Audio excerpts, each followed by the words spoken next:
Not all who call on his holy name will find their way, will feel no shame. Only those who follow the truth within, obey the Father, that's where life begins. All the loud voices, they lead astray, but Jesus is the truth, the only way.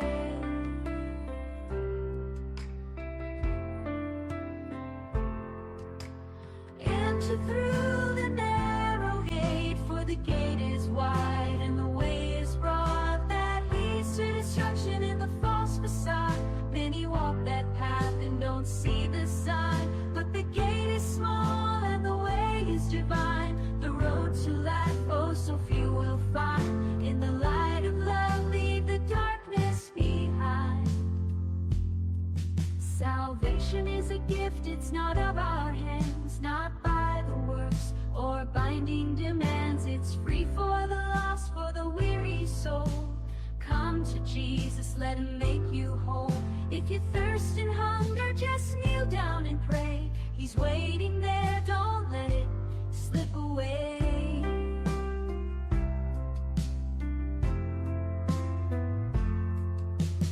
Enter through the narrow gate, for the gate is wide and the way is broad that leads to destruction in the false facade. Many walk that path and don't see the sign, but the gate is small and the way is divine. The road to life, oh, so few will find. In the light of love, leave the darkness behind. Enter through the narrow gate, for the gate is wide and the way is broad that leads to destruction in the false facade. Many walk that path and don't see the sign, but the gate is small and the way is divine. The road to life, oh, so few will find. In the light of love, leave the darkness behind. In the light of love, leave the darkness behind.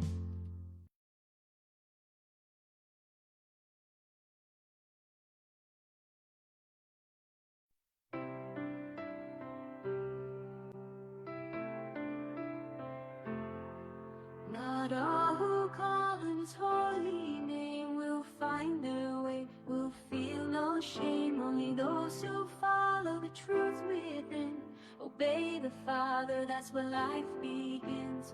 All the loud voices, they lead astray, but Jesus is the truth, the only way.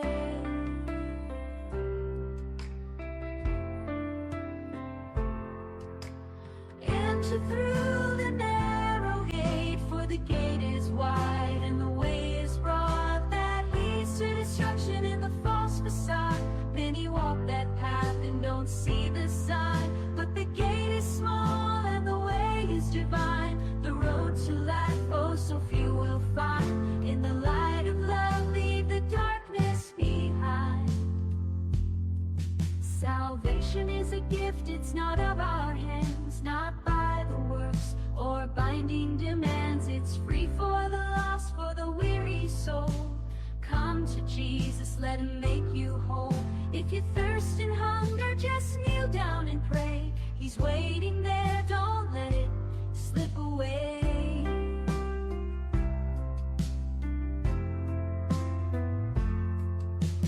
Enter through the narrow gate, for the gate is wide and the way is broad that leads to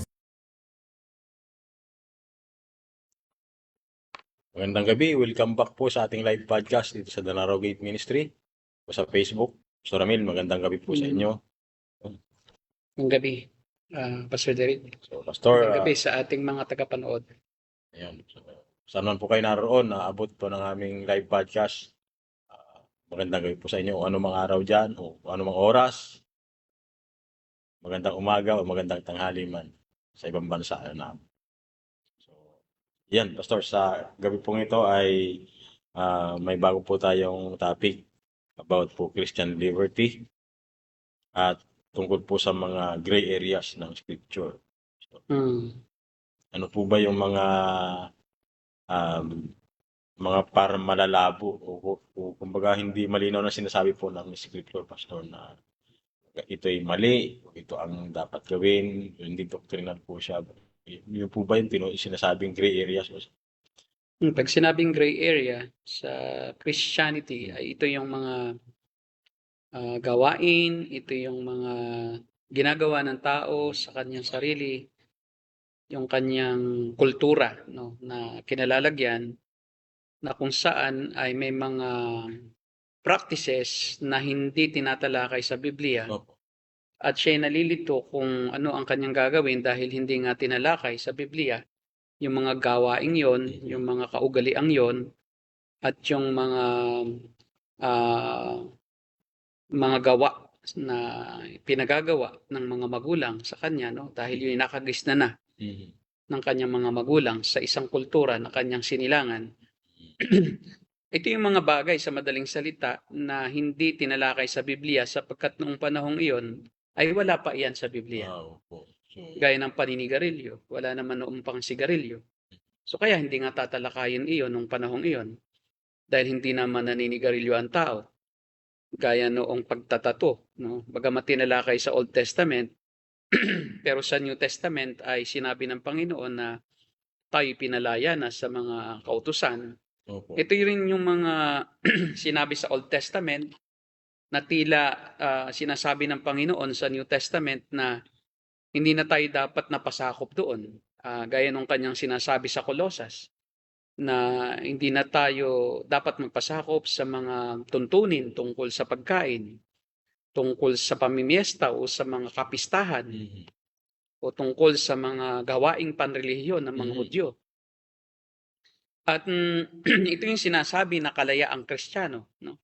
Malaya tayo na magpasya depende doon sa ating budhi, no? Dahilan sa hindi nga iyon malinaw na ipinagbawal sa New Testament, Opo. bagamat bawal sa Old Testament. So may dalawang uri ang gray area sa madaling salita. Ito yung mga binanggit sa Old Testament pero sinabi sa New Testament na hindi na iyon dapat na maging batayan ng katuwiran. At ito rin yung mga bagay, ikalawa na gray area, ito yung mga bagay na talagang hindi binanggit sa Old Testament, hindi rin binanggit sa New Testament. So dalawa, no? Isang biblical, kaya nga lamang ay nasa Old Testament, pagkatapos ay tila pinabulaanan at tila hindi na binigyan ng timbang, no? O noong katotohanan na dapat pa itong gawin ng mga Kristiyano sa ilalim ng bagong tipan. Opo. So, Pastor, bago po kayo magpatuloy. Kasi pag sinabi po kasing Christian liberty, so of course, alam po natin as Christians na kapag hindi naman yun nga, binabanggit po ninyo, pag hindi naman yan malinaw na sinasabi sa Biblia na masama, kasalanan ang gumawa niyan, pwede kang gumawa niyan. Kaya naman pag hindi naman sinasabi na hindi kasalanan, o hindi naman sinasabi na hindi mo pwedeng gawin, ganun din, pwede mong gawin. Pag hindi naman sinasabi na gawin mo, kahit wag mong gawin, okay lang naman. Kasi hindi naman sinabi niya sa Bible. Kaya nga po mahalaga, Pastor, na paano ba yung ating pagtingin as Christians po, Pastor, sa mga ganitong bagay na mga malalabo na hindi naman talaga malinaw, no? Explicit na tinuturo ng Bible. Ano yung dapat na maging attitude ng Kristiyano? Pwede ba siyang maging dogmatic o pwede ba siyang maging pabaya na lang sa mga bagay na hindi naman malinaw sa Bible na tinuturo? So isa-isahin natin. Yung una muna, yung Old Testament laws na hindi na ginawang batas, no, sa bagong tipan. Una, yung tinatawag natin na Sabbath, law on Sabbath. Yun. So binanggit sa Old Testament pero hindi binanggit sa New Testament. Yeah. At sinabi ng Panginoon mismo, ako na ang Panginoon ng Sabat. At ang sino mang sumasampalataya sa akin ay para nang nakasunod sa Sabat. So, ang Sabat ay tinatawag natin na isa sa mga ceremonial law. O yung mga gawaing pang-seremonya ng mga Hudyo na ito ipinatupad ng Diyos para lamang sa mga Hudyo. Okay. At dahil nga ang Panginoong Hesus ay namatay during before the Sabbath, no, during the Passover, and during the Sabbath, siya ay patay, no? Ang kanyang katawang lupa ay patay, pero alam nating buhay ang kanyang espiritu at kaluluwa.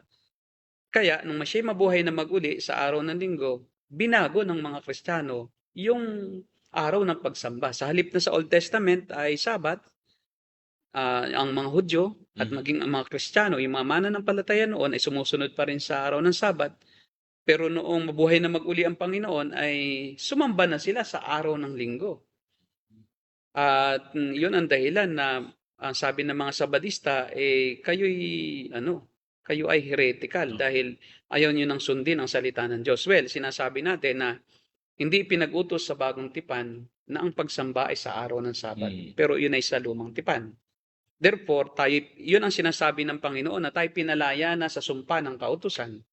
At ang sino mang nakasunod, ang sino mang sumampalataya at ipinagkatiwala ang kanyang sarili, ang kanyang katuwiran, ang kanyang kaligtasan kay Jesus ay para nang nakasunod sa kautusan. Dahil nasa atin na ang katuwiran ni Kristo. Si Jesus ang katuparan ng kautusan. Kaya nga ang mga natupad at pinawalang bisa ay yung mga tinatawag nating ceremonial law. Pero may tinatawag tayong, halimbawa, isa pa sa ceremonial law, yung pagpasok sa templo ay dapat na suriin ng mga leader pang relihiyon ng mga Hudyo, ng mga Levita at ng mga saserdote yung balat, pisikal na kaanyuan, yung pisikal, yung balat mismo ng tao. Pag may buni, an-an, alipunga, hadhad, ay hindi ka pwedeng pumasok sa templo. Kahit yung damit mo, kung may mantsa, ay hindi ka pwedeng papasukin sa templo. So, yun ay hindi na ngayon, yun. Yun ay panlabas lang, no? At yun ay patungkol lamang sa mga panlabas na ritual. Ayun ang sabi ng Panginoon. Gaya ng paghuhugas ng paa, no? Pagpapasok ka sa bahay, no? O kaya na may paghuhugas ng kamay bago kumain. At yun ay mga ceremonial laws na talaga namang tahasang sinuway ng Panginoon. Dahil ang sabi ng Panginoon, hindi iyon ang kaligtasan. Ang kaligtasan hindi panlabas na pagsunod, kundi panloob na dedikasyon at panloob na pagtatalaga ng sarili at pagsunod sa Panginoong Jesucristo. Siya na ang katuparan ng lahat ng kautusan. At may mga inalis siya at yun yung mga ceremonial na kautusan. Yung mga ceremonial laws. At kabilang dyan, ang ikapo. Ang ikapo kasi ay nakaugnay sa ceremonial law na tungkol sa pagsamba sa templo. Dahil nung panahon ng lumang tipan hanggang sa aklat ng Malakiyas at noong sila'y naglalakbay sa tabernakulo, yun ay bahagi ng kanilang seremonya. Na pagka ang mga Israelita ay sumasamba, nagdadala sila ng first fruits offering, ng kanilang ikapo, ng lahat ng kanilang mga inani, ikapo ng lahat ng kanilang mga hayop, at ginagawa nila yung pangkaloob sa templo o panggandog. Dahil yun ay pagkain din ng mga Levita. Kasi yung mga Levita, yung angka ni Levi ay hindi binigyan ng mana na lupa. Kaya ang sabi ng Diyos ay ang lahi ni Levi ang siyang gagawa ng mga gawaing pangseremonya sa templo. Sila ang magiging tagapangalaga sa templo, tagapag-ayos ng pagsamba at ng paghahandog ng mga hayop. Kasi yung 11 tribo, dinadala nila yung mga hayop na kanilang panghandog. Bukod sa ikapuha, may panghandog pa sila. Na pag sila nagkasala, kailangan dalahin nila ang pinakamaganda at pinakawalang kapintasan mula sa kanilang kawan. Ito'y maaaring batang tupa, batang kambing o isang toro. At yun ay kanilang papatayin doon sa loob ng templo. At ang mga Levita ang nakatalaga doon sa paglilinis. Kaya nga ang templo ay madugo. Dahil doon pinapatay ang mga hayop sa loob. Marumi. Kaya kailangan yun ay linisin. Yung mga Levita naman. Oo, yung mga Levita nakatalaga. At yung mga saserdote, ang siya naghahandog. Pinakapunong saserdote, ang siyang pumapasok minsan isang taon sa dakong kabanal-banalan. May tinatawag sila doon na yung Day of Atonement o Yom Kippur. At talagang doon nila yon inihahandog. Yung toro at saka yung lamb, yung batang tupa na siyang mag-aalis o siyang kabayaran sa atonement o pantakip sa kasalanan ng mga Israelita upang buot ng Diyos ay mapawi pansamantala. Yun yung atonement ang ibig sabihin. Ngayon, ang tithes ay pang lumang tipan. Hindi siya pwedeng ipilit sa bagong tipan sapagkat wala ng Levites. Ang ikapo kasi ay nagsisilbing pangsuportang pisikal sa mga Levita upang hindi sila magutom, upang sila may kakainin at sila mabuhay naman habang naglilingkod sila sa Diyos at nagiging tagapamagitan sila sa mga sa ibang tribo, ibang lahi ng Israel, 11 tribo, at saka sa Panginoon. Kaya nga, para sa kanila yon. Yun ay kanilang pagkain dahil wala naman silang pananim. Kaya yung mga ikapo sa mga ani, sa trigo, iyon ay kanilang ihahandog sa mga prutas na inaani nila, dinadala nila yun sa templo para pagkain ng mga Levita. Kaya hindi na pwede ang ikapo dahil wala nang Levita. Hindi naman Levita ang pastor. So, prinsipyo lang ginagaya pero hindi na siya binding. Oo, kaya pag nanggibain ang templo noong AD 70, Wala. paano pa magkakaroon ng ikapo? Wala na ring templo. Ay ang ikapo'y dinadala yan sa templo at para yun sa mga Levita. Unang-una, wala na ring templo ngayon. Ay lalo't higit ay may Levita pero hindi na sila nagsasagawa ng mga seremonyal na mga gawain sa templo dahil wala na nga. At sige. Tsaka pastor dun sa mga pastoral epistle ni Paul, wala siya nabanggit na ganyan eh. Tithing, tungkol sa tithing. Iba yung Wala. binanggit niya. Sa 1 Corinthians, ang binanggit niya ay yung pagtulong sa nangangailangan. Yung pagkakawanggawa, no?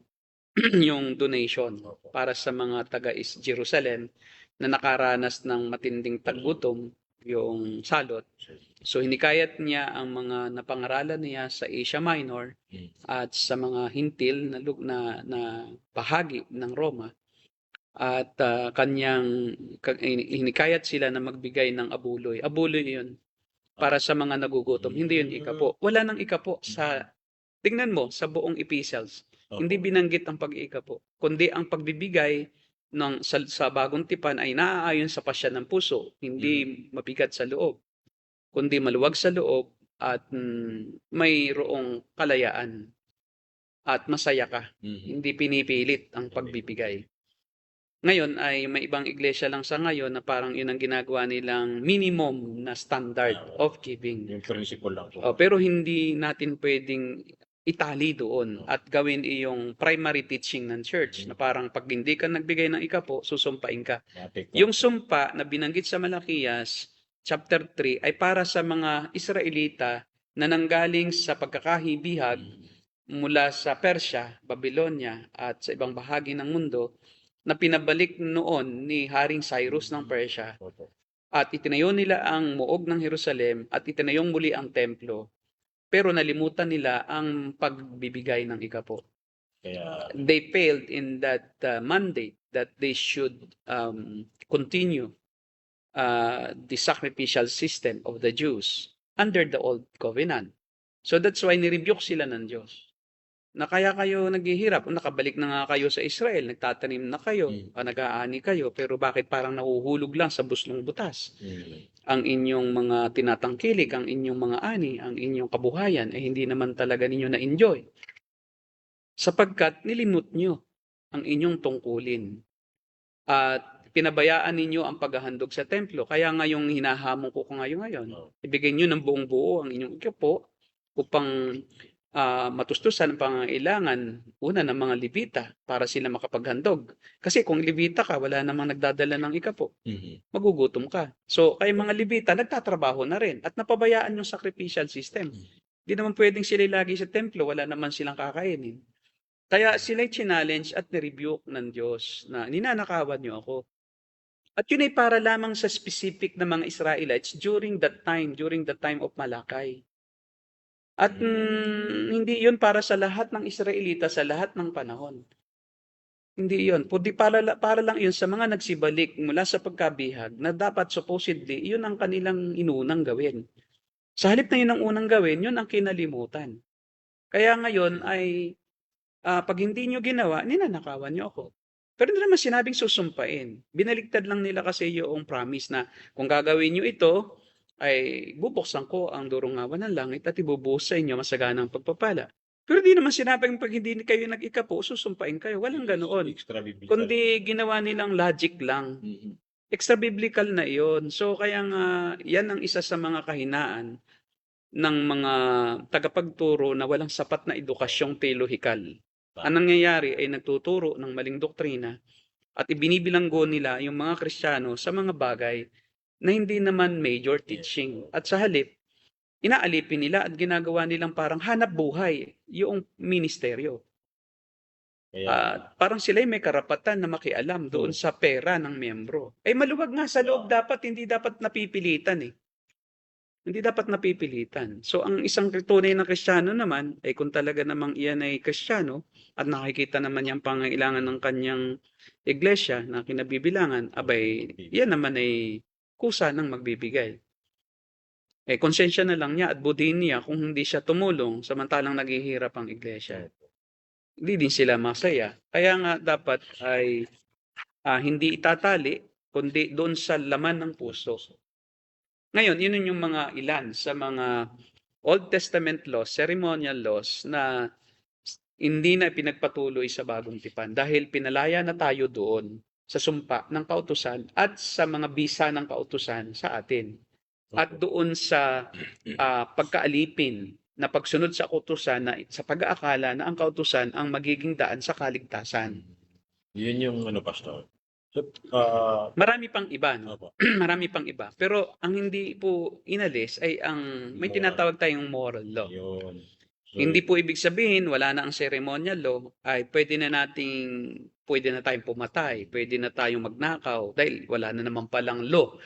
May iba't ibang uri ang law.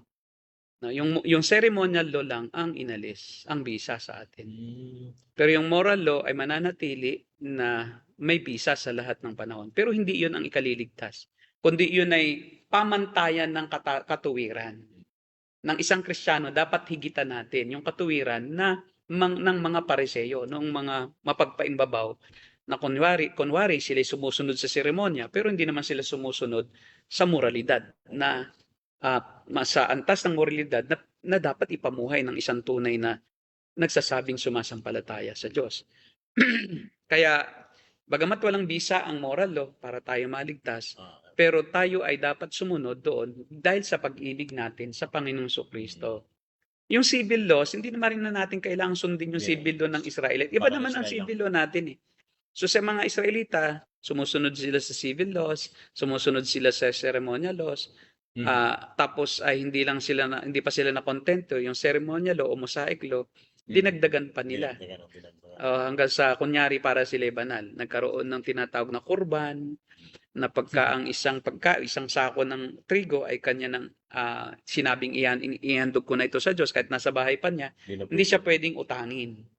Para lang wag mautangan, ang sinasabi niya, kurban na ito, banal na ito. Dahil ito'y akin ang ipinramis na ito'y dadaling ko sa templo. Pero di naman totoo. So, dinadagdagan nila. Kaya yun ang sabi ng Panginoon na yung turo ng tao, itinuturo ninyong turo ng Diyos upang pagtakpan ang inyong kasalanan. Simpleng pagiging madamot. Yung pala ay simpleng pagdadamot para kahit magulang ay wala ng katuwiran. Ay, yung pala inihandog mo na sa Diyos hindi na pwede talaga. Don't touch the holy thing of God, di ba? Those things that are offered to God, don't touch it. It is, kumbaga, prohibited na galawin pa ng sino. Yan, pastor. Yung don't touch the holy thing of God. Ano yan ina-apply din po yan ng mga churches ngayon. Yung mga bagay sa church. Gitara, yung stage, yung pulpito. Pag may lalapit doon sa pulpito ng mga bata ay na malilikot, papaluin kaya pagbabanta, sasumpain ka ng Diyos. Na para bagang pareho lang 'yon, inilipat mo rin lang yung ang tinatawag na sacramentalism. Sacramentalism. Yung nililipat yung kaugalian ng mga Pharisee.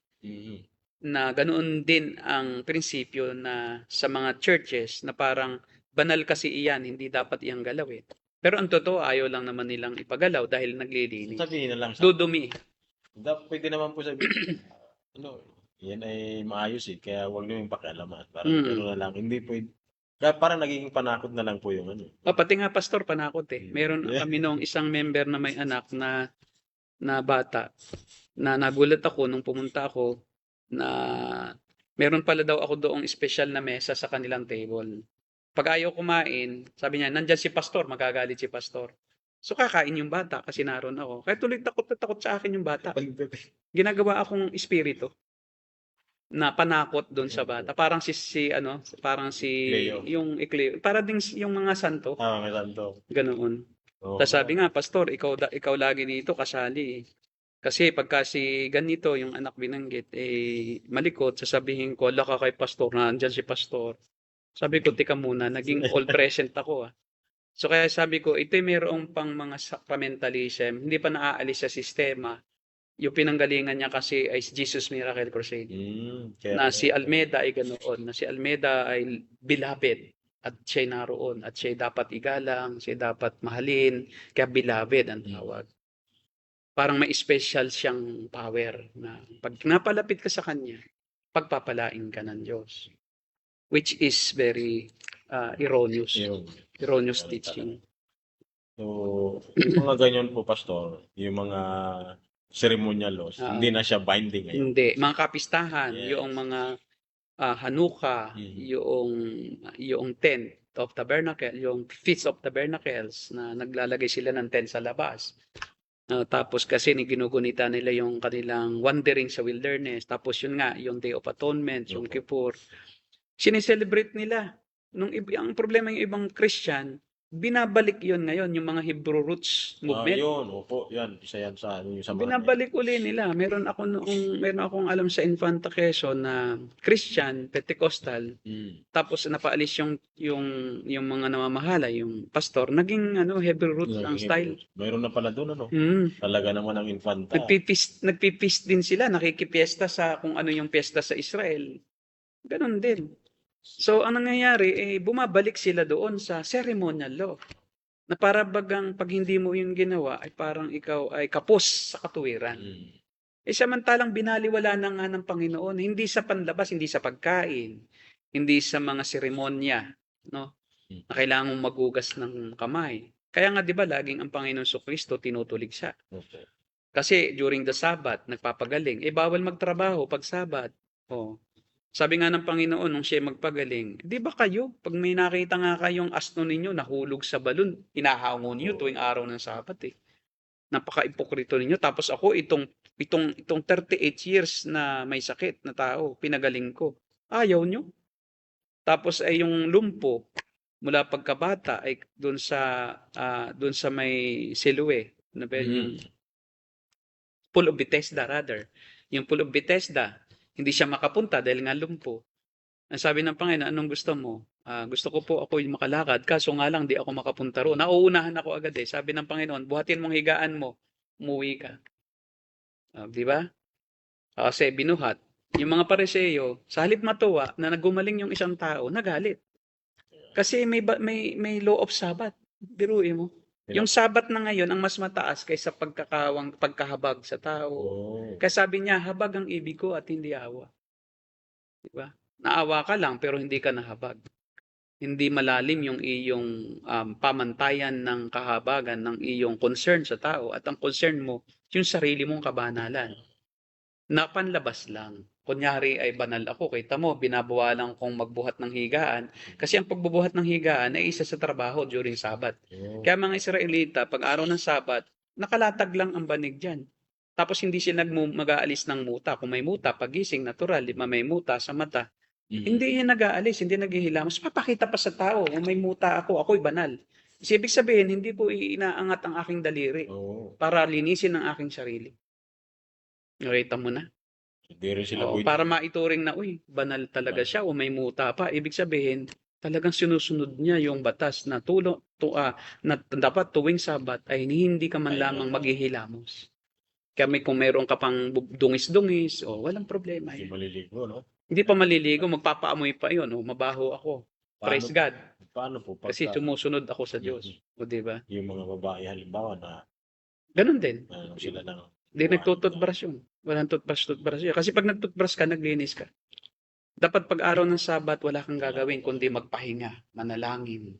Tumayo ka sa mga panulukang daan. At ang pananalangin nila talaga, culturally, nakatingala at nakamulat. Talagang nakataas ang kamay sa lahat. Sinasabi, Panginoon, salamat na hindi ako gaya ng makasalanan. Diba? Tulad noon, publikano, maniningil ng buwis, nagnanakaw. Ako hindi. Kinumpara yung kanyang sarili. Kita mo, doon pa lang, ay nalo na siyang nasumpa ng Diyos. Dahil nga, pinagmamataas niya ang kanyang sariling katuwiran na siya nga ay nagkukunyari at nagpapakitang tao lang. Maraming ganyan sa loob ng Roman Catholic Church.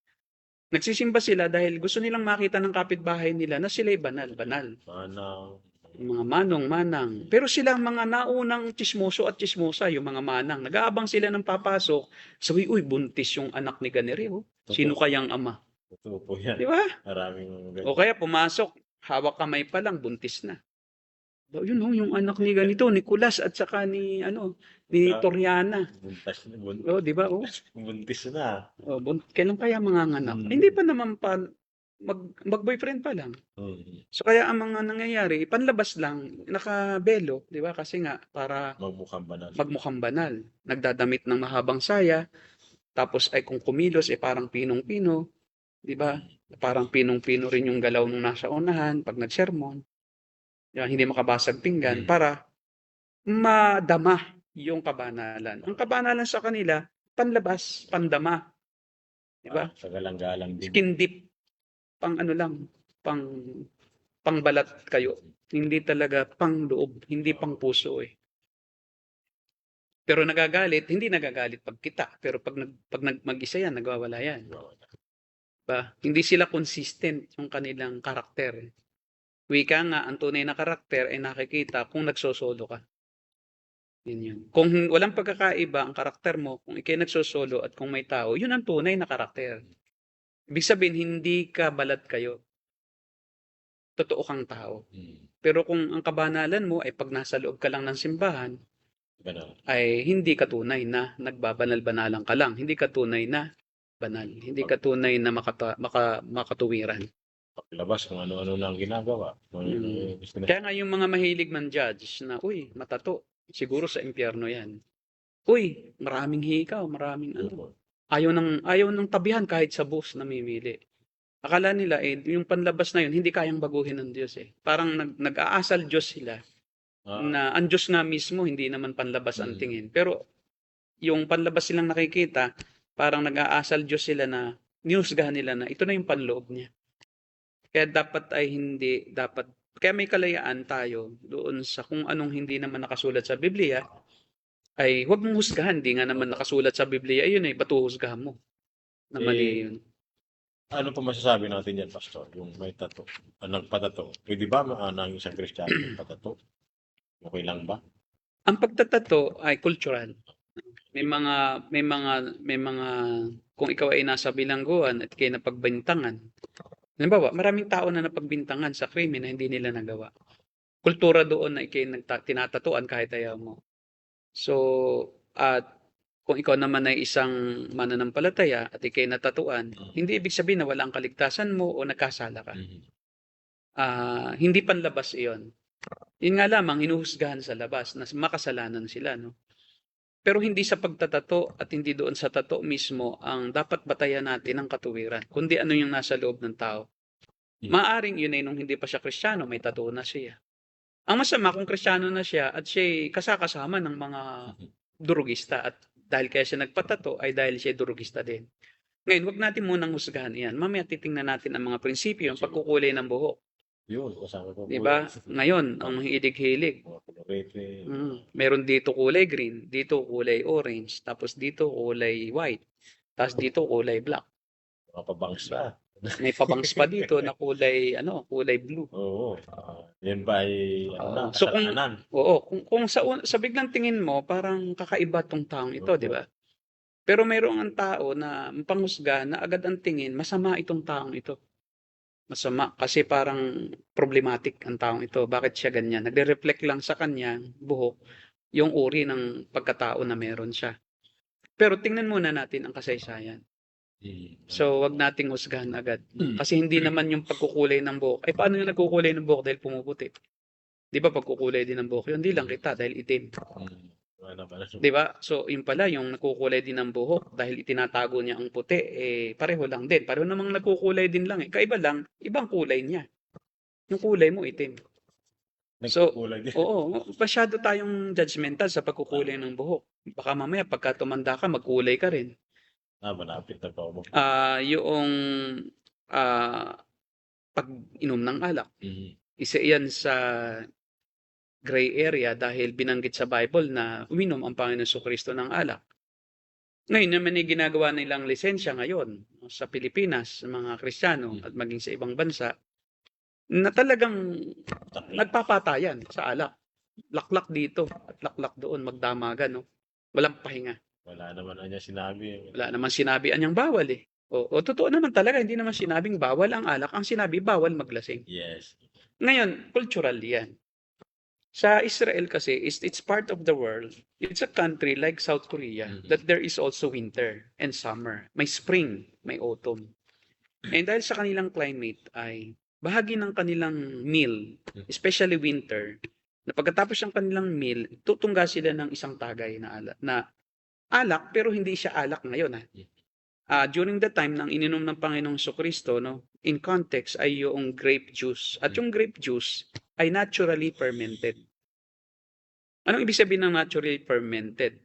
Di ba kaya nga sabi ng Panginoon hindi inilalagay ang bagong alak sa lumang sisidlan, sasabog yung lumang sisidlan. So, dahil may sisidlan lang sila noong juice na yon, na minsan lang ginagamit. Pag yun na fermented na, isang beses lang gagamitin yan. Hindi mo na pwedeng gamitin yon. Kasi bakit? Yung tuba, no, bago yun matapang uli yun. So, sasabog yun. Luma na kasi yun. Luma na. Kasi naluma na siya nung alak. Yung alak nila is kusa siyang nagiging alak. Katas lang siya ng ubas.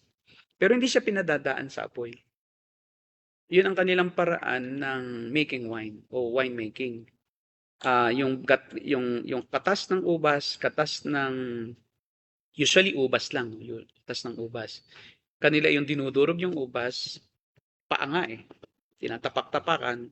Tapos ay yung katas kanilang sinasala at yung pure na grape juice, yun ay kanilang isinisidid sa balat ng kambing.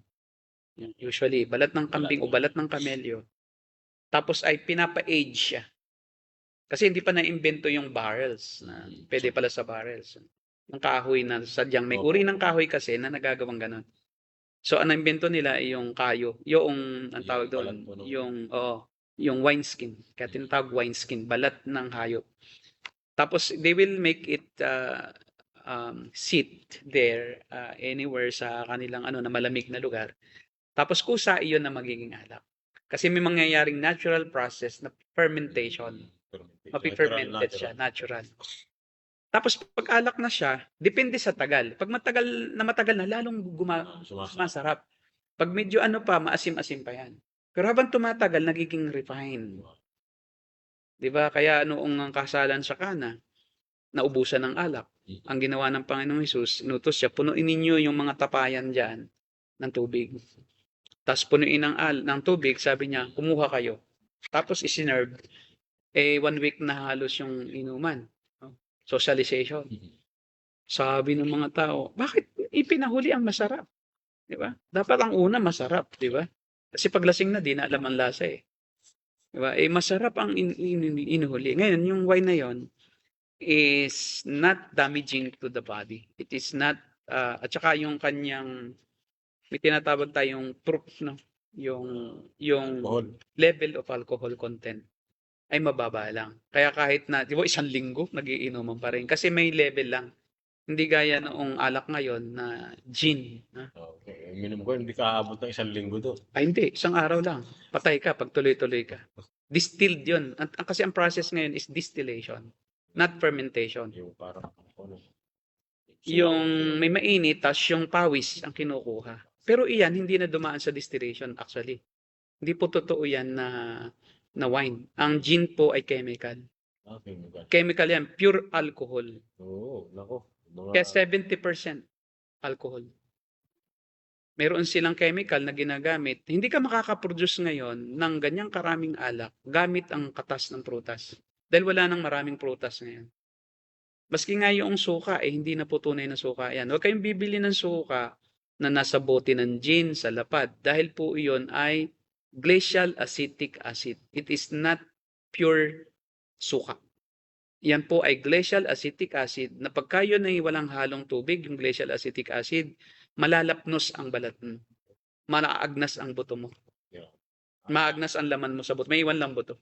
Asido? Asido po yan. Ngayon, concentrated yung glacial acetic acid. Pero pag inihalo sa tubig, ang equivalent ng isang container na 5 gallons na container ay 2 barrels of water na mga 5 feet. Ganon siya. Pero maasim pa yon. Oo nga, no? At usually, ang ginagamit ng mga manufacturer ng suka, ang pangkulay nila, chemical din. Minsan, glue. Yung Elmer's glue. Yun, tinutunaw nila yan doon. Oo. Siyempre, kahit ano namang tibay ng glue, pag na-touch sa ano yan, napa-mix sa isang asido, konti sa acid, matutunaw yan. At usually, ang gamit lang nilang pandinis dyan sa mga factory, parang inaano lang yan ng yung mga tubig, dinadaanan yan. So, hindi po nasasaid ang mga virus. Mga viruses andyan pa, bacteria, mga sakit. Kaya kaya po ako hindi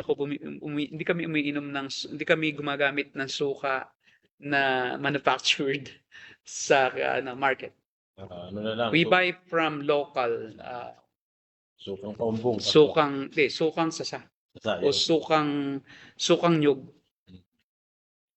So, Yun po yun. Ngayon, yung drinking wine po is a matter of ngayon, it's a matter of sabi ni Pablo kay Timothy, uminom ka rin ng konting alak, konti lang. So, alak at hindi dapat yung alak ngayon. Dapat yung alak ay fermented because it is good for the health. But yung hindi, pag moderate, konti lang. Pagka dinamihan mo, hindi na po siya, bawal na yon.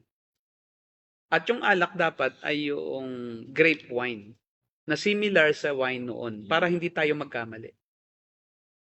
Para hindi ka nagkakasala kasi ano ba ang wine ngayon? Fake wine yan.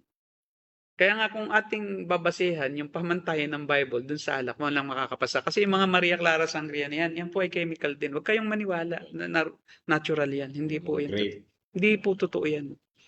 Hindi po totoo. Ang gawin mo ay magkatas ka ng grape o kaya yung bignay, pwede yun. I mean bignay.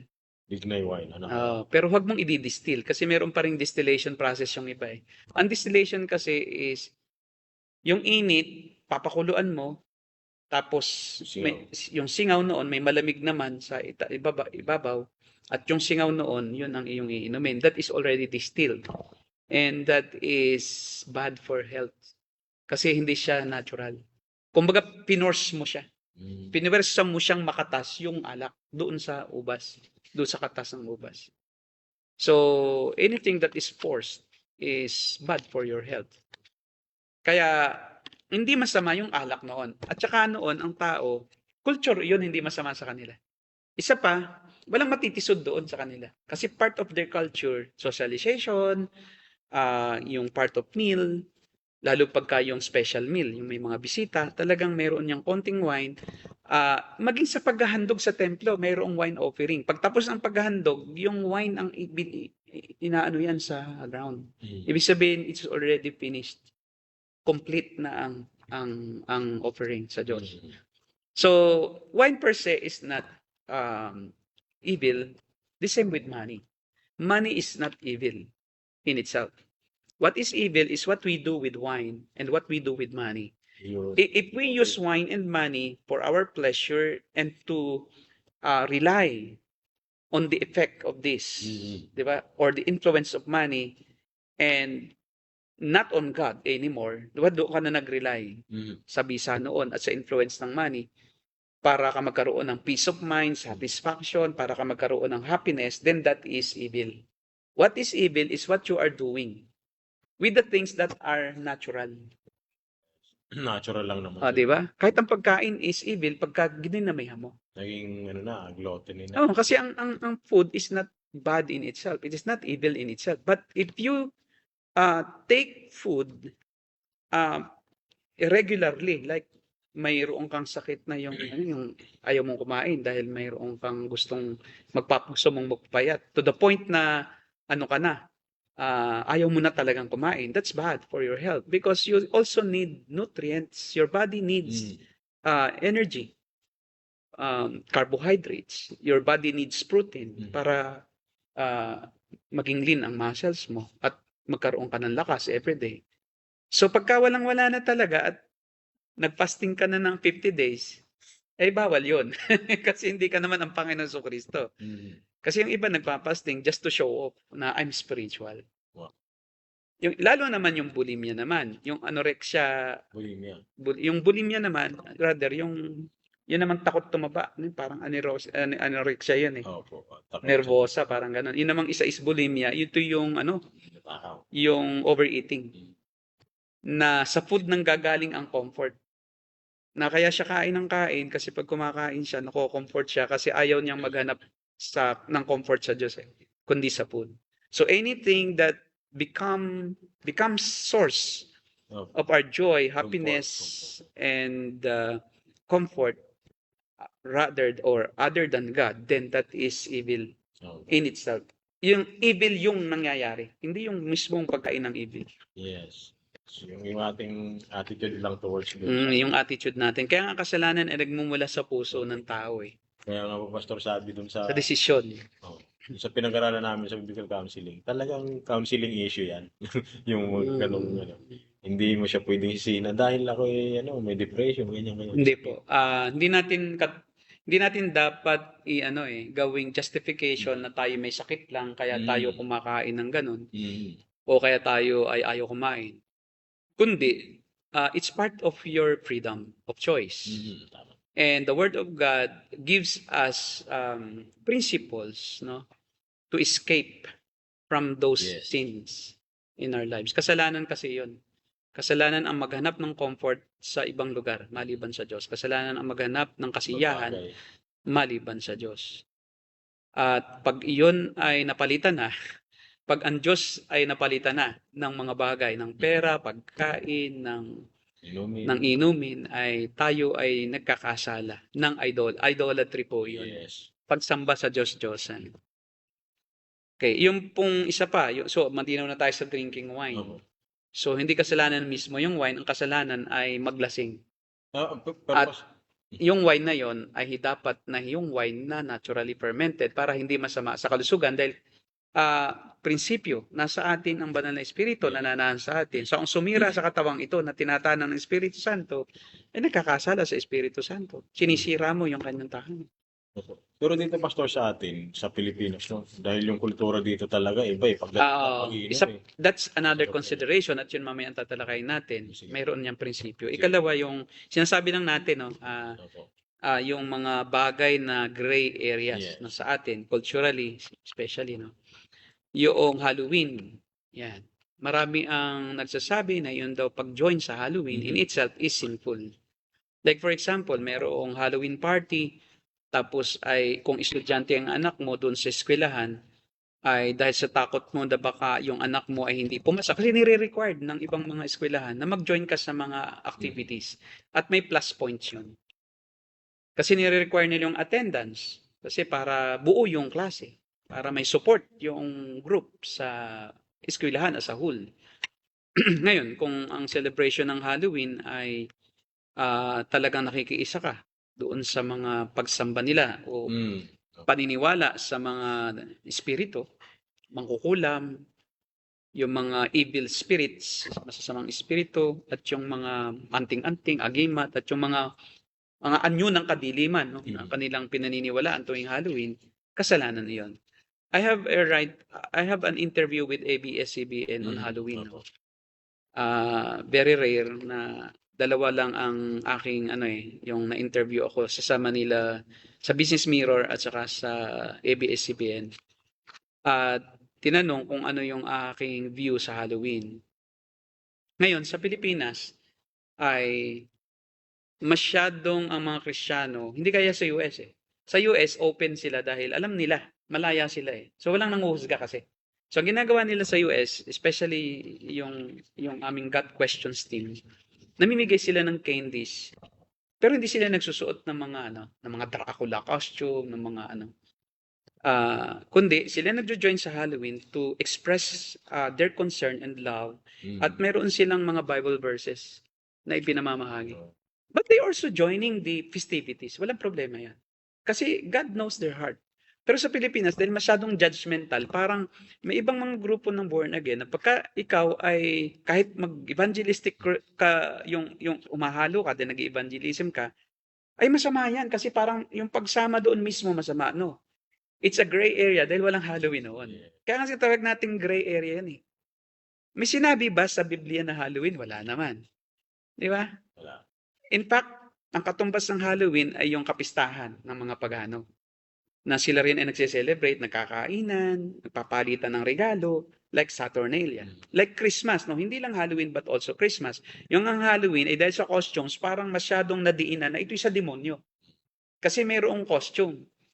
Mind you, Satan is not looking like, Satan doesn't look like But, a bad image na parang may sungay. No, hindi, caricature lang yun. Satan is a good-looking angel. opo. And he is the most handsome of all angels according to the scriptures. Kaya yung mismong paniniwala mo doon is unbiblical. Mm. O yung mga vampira, wala namang Oo. vampira eh. That's only a May legend. pangil, no? Yung may pangil. Sungay. Wala naman talagang ganoon eh. Eh kasi naniniwala ka rin siya kay Dracula kaya naapektuhan ka eh. Di ba? Kaya it's a matter of yung level ba ng iyong kaalaman at yung hindi yung level ng faith eh, but level of your knowledge on things that are not explicitly stated in the Bible. So,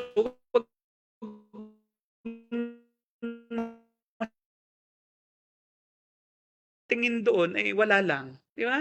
Mm. O anong pakailam ko sa inyo? Basta ako narito, I will share you the love of God. No, alam mo, merong superhero si Jesus Christ. No? Katulad po niya. Walang vampira eh. Wala namang manananggal. Wala namang ano. Eh, bakit ka naniniwala doon? Yung mga yan, ukapri yan. Hindi nga yan totoo eh. The same principle yung sinabi ni Pablo. Mm. Na kung may mag-question sa'yo, may naghahain sa'yo ng pagkain inahandog sa Diyos-Diyosan, kapistahan yan eh. No? Siyempre, ang ano din ng isipan din ng mga unang mananampalataya, sa demonyo din yon. Kasi mayroong, kay Diana eh, di ba yung goddess of, ano yan, goddess of prosperity at saka fertility. Si Diana, inihahandog nila. Ngayon, napadaan ka, o kain ka muna. Eh, mayroong kumain na Kristiyano. Hinusgahan niya na nagkasala siya sa Diyos. Sabi ni Pablo, kainin nyo lahat ng pwedeng kainin. Hindi na kayo, huwag nyo nang alamin pa kung galing kay Satanas yan. Wala namang Satanas eh. Na ganyan ang itsura. May Satanas pero hindi yun. Hindi yan si Diana, si Satanas. Kung gutom na pastor po. Pag gutom ka, hindi ka Pagkain naman. wala nga naman. Eh, hinahinang ka eh. Lalo ngayon, ang mga, minsan nga, pagka nga hindi ka kumain eh, lalo kang kagagalitan ng, sabi, ano yan, hindi yan na marunong makisama. Ayan, di ba naman makisama? Wag lang yung inuman. Oo. Di ba baka naman sabihin mo, sabi ni Pastor, pwede rin kumain, pwede rin uminom. Iba naman yung inuman, kasi yung iniinom naman nila, lapad. Talagang, pag inom mo noon, yung asido, kaya nga, sa totoo lang, nasusunog ang baga ng isang manginginom. Sigarilyo din, nasusunog talaga. Scientifically, sinasabi naman ng medical science na talagang ang nicotine ay talagang cancer-causing chemical. Pag pumasok sa baga mo, sisirain ang baga mo, yung mga nephrons mo ay talagang mabubulok. Pag patuloy at patuloy ka. Kasi cancer, cancerous. At ano ba, pastor? Pagka siyempre nagaganyan tayo, nag-glorify ba natin ang Diyos yan? Sa Yes. katawan natin mismo. Ah. Paano natin pinapahalaga ang katawan natin? Birthday. May mga Ayun. grupo ayaw mag-birthday. Mga saksi po, pastor. Saksi, ayaw nila. Jehovah, ayaw nila. Tama, Jehovah. Jehovah's Witnesses. Kasi nga, ayaw din nila na magbigay galang magpugay sa watawat kahit sumaludo dahil yun daw ay idolatry. Idolatry. Grabe, no? Grabe. Pero parang tila yun ay kabanalan. Anyo ng kabanalan. Pero sa totoo, yun ay pagpapaimbabaw. Diba? Kasi nga ang magtiwala sa sarili mong kakayahan para ka maligtas, yung doktrina nila ay kamo inay kasuklam-suklam sa Diyos kasi tinatanggihan mo ang kanyang alok na biyaya ng kaligtasan. Nagiging karibal mo pa ng Diyos yung katuwiran mo sa kanyang katuwiran. Alam na natin ito halimbawa, baraha. Pag gumawa ka ba ng baraha, automatically makasalanan ka na. Parang pera din yan eh. Yung baraha, naglaro ka, pusoy dos, marunong ka. Wala namang halong sugal. Pero yung nakakakita ang problema. Oo. Di ba? Pero kung within the family, may solitaire kayo, tapos it's part of your, it's part of your libangan lang, no? Leisure time. There's nothing wrong because that's only a paper. Uno, ganun din. So, anong pagkakaiba ng uno doon sa solitaire? Anong pagkakaiba ng uno sa pusoy dos? Pareho din yung baraha eh. Pero yung uno nga lang, hindi ginagamit na magsusugal, kaya parang sa tingin natin, mas banal yung uno. Paano yung pusoy dos? Kay uno yun eh, ito dos. Same principle. Games of the Generals. Pareho din naman, chess. Ang chess sa ibang lugar, pinagpupustahan, lalo sa Quiapo. O, di ba yung mga taga Quiapo, ang tingin sa'yo, dahil ang kultura niyang kinagisan, pag naglaro siya, pag naging Kristiyano yon at mababaw pa, pag naglaro ng chess ang pastor, magsusugal si pastor. Kasi talagang sa kultura ng ibang lugar, yung chess nagiging sugalan. Yun. Dama, sugal din. May tayaan yan. Malakihan yan. O, di ba? Yung bilyar, Pastor Paul. Iyan, isa pa, yung bilyar. Parang ang tingin, pag may bilyaran, sugal. Kasi nga, kultura na ng Pilipino, na yung bilyaran, ginagawang pustahan. Sports na. Sports, parang hindi talaga sa Pilipinas, marami yung talagang perahan yan. At yun ang nagpapasama. Kahit nga po yung anumang laro, pustahan yan. Ay, gagamba nga eh. Oo, yun. Yung, di ba, nakala mo, laro lang yun. Mga bata. Na mga bata kami, talagang pustahan kami ng, yung kahit na yun ay text lang, yung pustahan, di ba, Opo. yung card lang, may mga animation. So, mga picture-picture lang. O ba, talagang sugal din yun kasi binibili mo rin eh. Diba? Anumang bagay na may value, pag yun ay iyong itinaya sa isang larangan na parang pagalingan, yun ay nagiging masama. Kasi bakit? Kaya ka nakikipaglaro ay para maangkin mo yung pag-aari ng iba. Pero kung nakikipaglaro ka lang, just for the sake of enjoying the game, maliban na lang kung bloody sport. Hindi naman yun, bloody na. Hindi naman bloody yun, hindi naman nakakasakit ng katawan yun eh. Wala namang suntukan doon sa bilyar, sa chess. Yung mahjong, agad-agad parang masama. Pero kung nilaro mo yun, nawala kang kasamaang nasa isip, at yun ay diversion ng inyong family na dating magmamadyong. Diba kasi dati na kayong may madyong. Kasi nga kaya ka nagkamadyong eh. Kasi nga dati kang nagmamadyong eh. Ngayon, yung iba, itatapon na yon kasi nga ay masama na yan. Like for example, meron akong isang karanasan na mayroong isang lalaki sa isang barangay nung ako ay nasa missions, nagcha-church planting, na kinatatakutan yung taong iyon dahil lagi siyang may baril, yung dibomba. Tapos ang ginagawa niya kasi sa dibomba, hindi pang baril ng ibon. Kasi yung dala-dala yung dibomba niya, pag may nakita siyang aso, itik, baboy, kahit manok sa kanyang palayan, papatayin talaga niya yon. Sa palayan. Hindi niya pinambabaril sa ibon. Di ba tayo pang-hunting lang yun ng ibon eh. Ayun ang kanyang ginagawa. Kaya nabansagan siya na killer. Killer ng mga hayop. Ngayon syempre, ang katwiran niya, pag namatay yan sa bukid ko, hindi ko kargo yan. Nasa bukid ko, trespassing yung manok mo. Paano naging trespassing yung manok? Di naman tao yun. No? Wala na. Pero yun ang katwiran niya. So sa madaling salita, na-convert yun. Alam mo yung kanyang baril? Itinapon niya. Yung dibomba niya. Sayang, inayang ako. Sayang. Sabi ko, sana gusto kong hingin kasi pang-ibon lang. Kasi bakit? Kasi yung ginagawa niya doon ang masama eh. At na-incorporate na sa kanya na yung na yon ang naging sanhi ng kasalanan niya. Kaya na siya ay magsisi, ay talagang pastor, itinapon ko na. Pinagputol-putol ko yung aking mahal din yun, di bomba eh. Ngayon hindi ko sa kanya masabi, sana binigay ko kasi matitisod sa akin. Di ba? Kasi pwede namang pang-isda yun eh. Di ba? Pwedeng, lalo na pagka yung malinaw ang tubig, tapos may isda, pwedeng pambaril sa isda, pellet. Pellet ganyan eh. Malalaking isda. Tapos, di ba, malalaking isda, di sayang, sabi ko nga. Sabi ko, sige Brad, salamat naman at nagbagong buhay ka na. So, yun ay, kasi yun, ang tawag doon ay gray area. Yun kasi yung decision niya eh, yun din ang motibo niya. At yun kasi yung kanyang idinidikta ng budi, na siya ay pag nakikita daw niya yung kanyang naalala niya lahat yung kasamaan niya eh.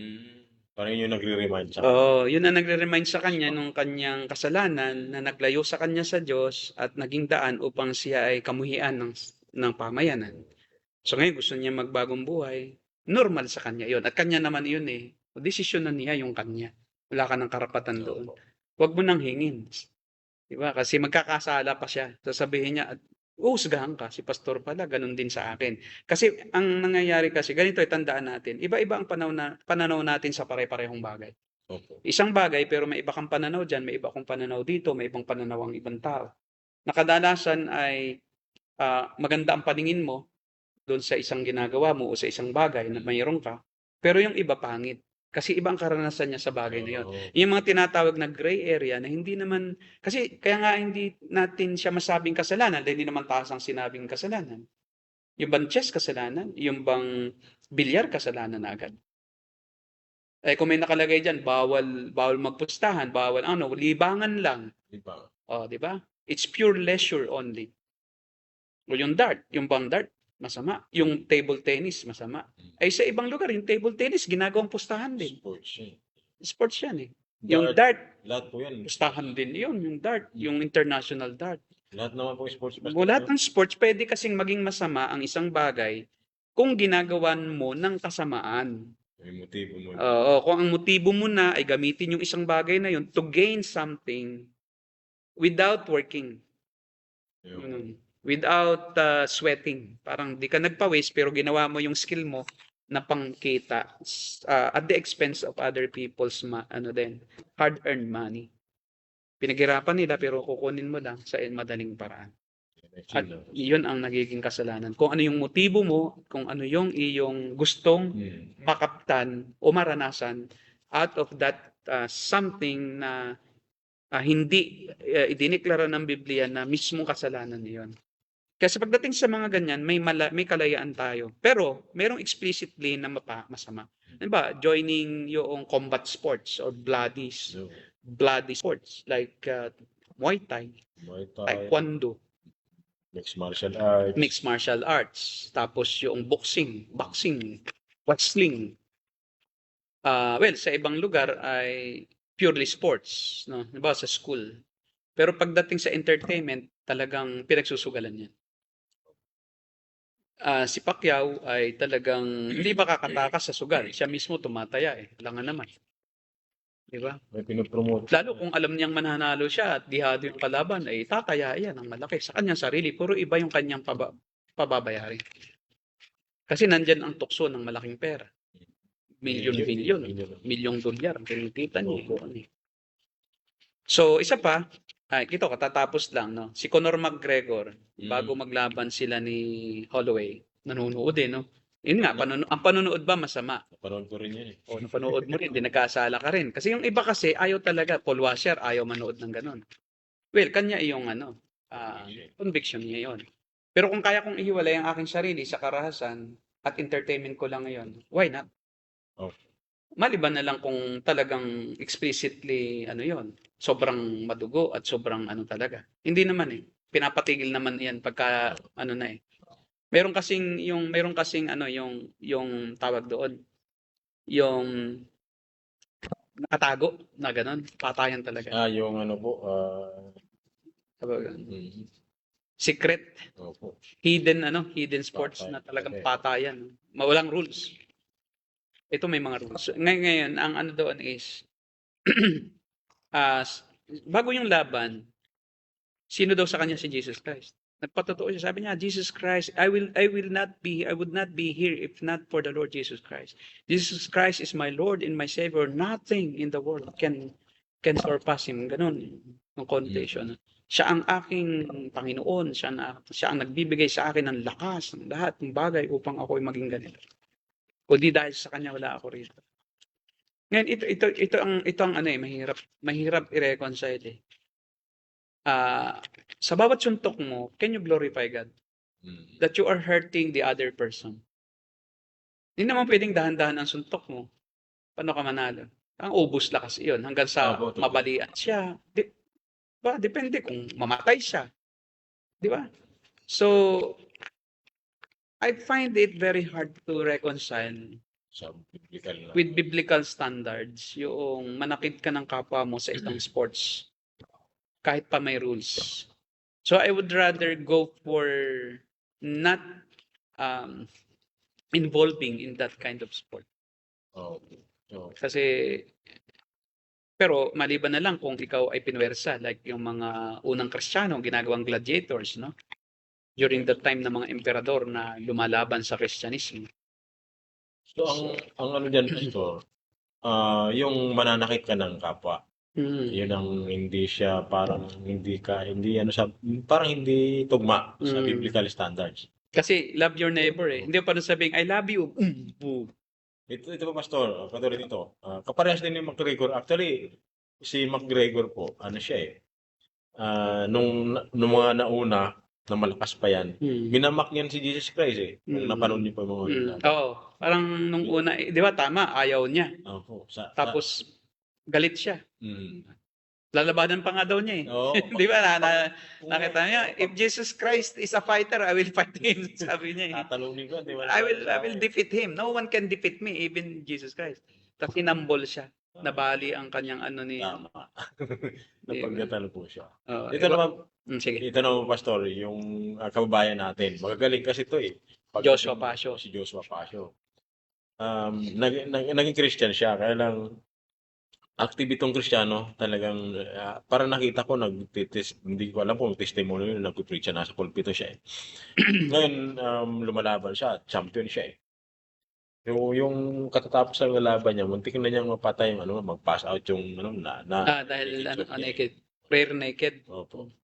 So, nung siya in-interview, pagkatapos ng laban, sabi niya, kung di dahil sa Panginoon, only by the grace of God. Ibig sabihin po, only by the grace of God. Sinakal mo yung kalaban, muntik na mamatay. So, ano nito? Paano natin ito? They don't have that kind of discernment eh.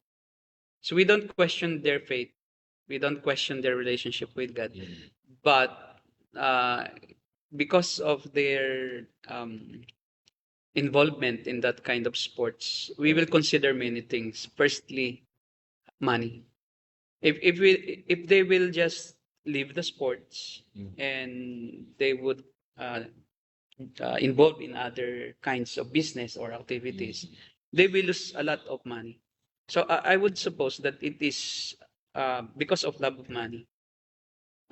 They still have that kind of dedication sa kanilang craft dahil sa pera lang. At mahirap talaga na isang tabi ang isang gawain, lalo na kung iyon ang pinagmumulan mo ng iyong ikinabubuhay. At pride na rin. So kaya nga mahirap para sa isang Kristiyano ang mabuhay na nagpapatuloy ka sa pagsuway.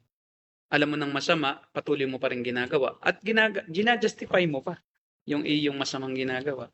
Pero if they are truly Christians, I believe, of course, na sila talaga ay masasaktan mismo. Habang sinasaktan mo yung kapwa mo, nasasaktan ka rin. Pero hindi natin pwedeng sabihin na hindi sila tunay kasi nga nasa level pa sila na mahinang mananampalataya, mahina pa ang pangunawa sa kasulatan. Mali ang interpretasyon. At syempre ay ginajustify din sila ng pastor nila kasi mawawala ng touch yung pastor. Okay lang yan, pastor, kasi pag nanalo ka, saka kasama ni Pacquiao yung mga pastor eh. Di syempre, kaya nga sumama yun eh, tinotolerate nila. Okay lang yan. As long as you glorify God with your gloves, with your punches. Bawat suntok mo for the glory of God.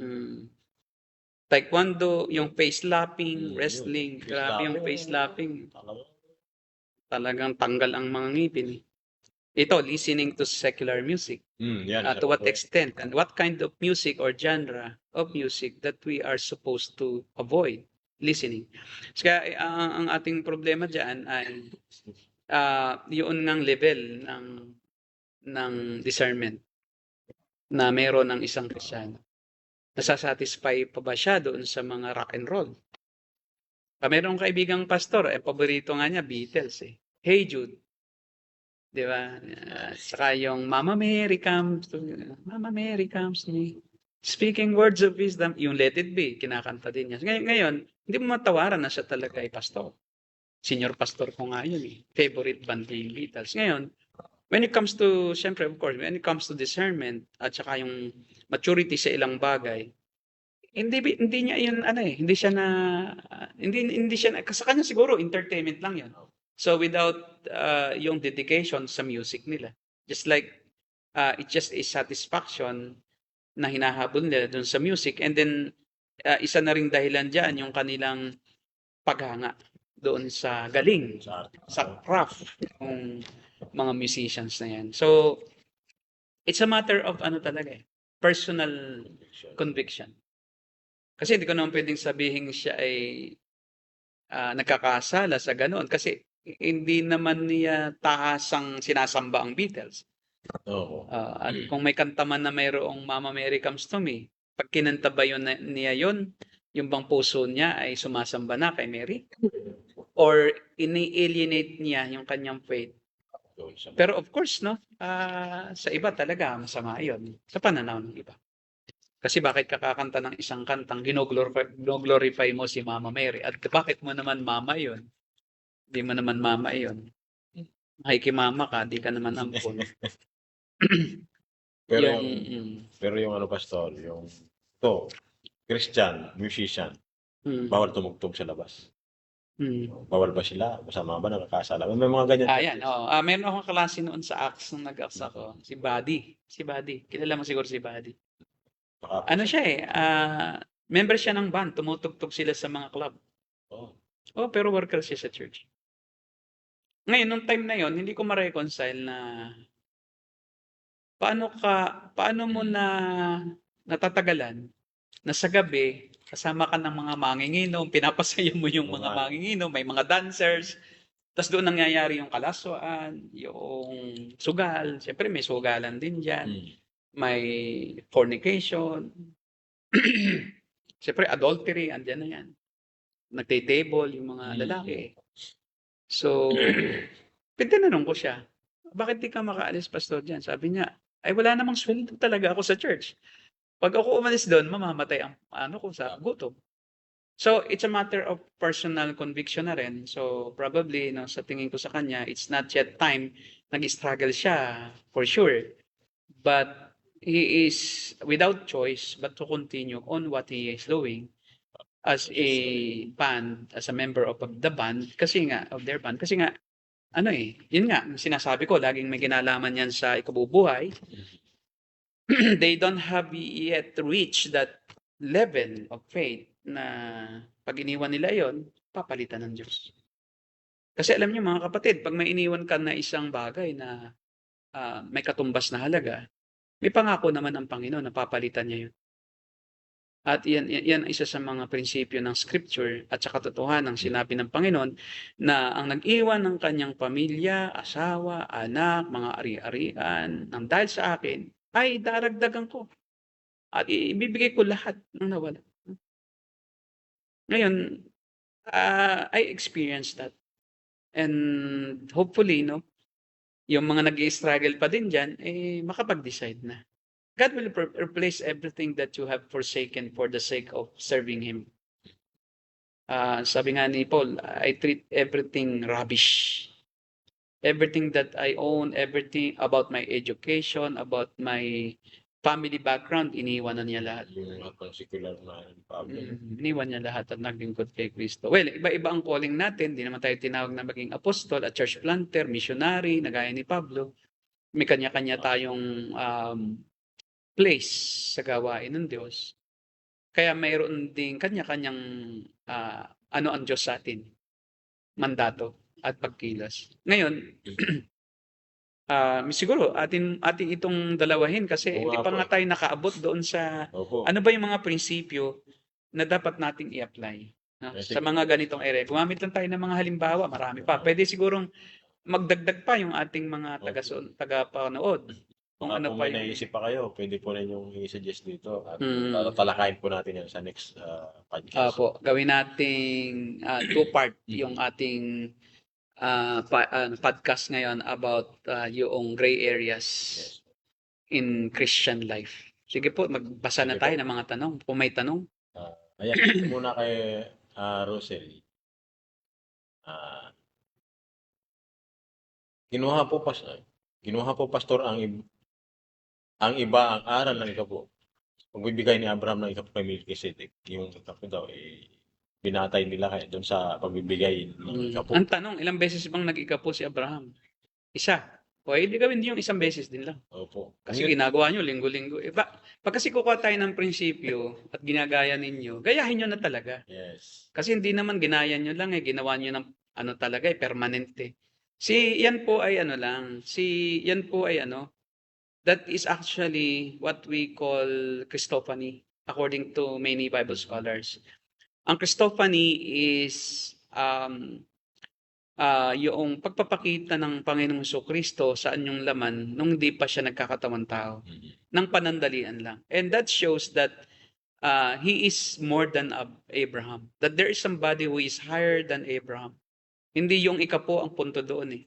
Kasi kung ang ikapo ang punto doon, uulit-ulitin yun eh. At saka yung ibinigay ni Abraham, sa totoo Samsam lang, po eh. samsam po yun, di po ani yun, hindi yun ikapo.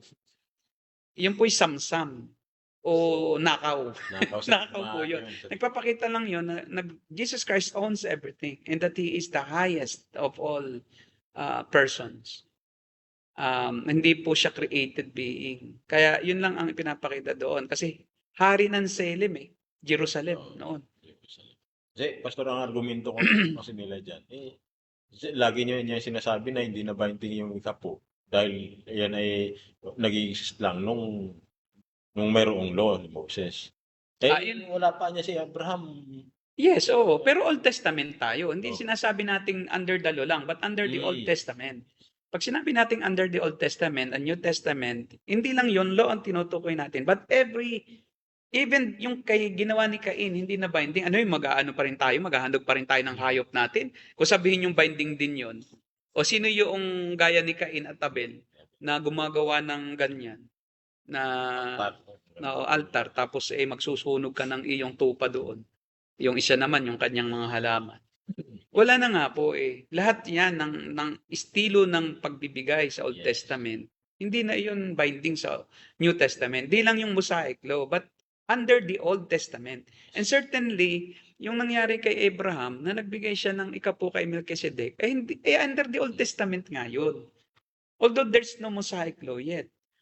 Pero under nga the Old Testament yun Yung pagbibigay ng ikapo At saka, ang hindi lang nagbabago ang mode, yung salvation by grace in all in all history.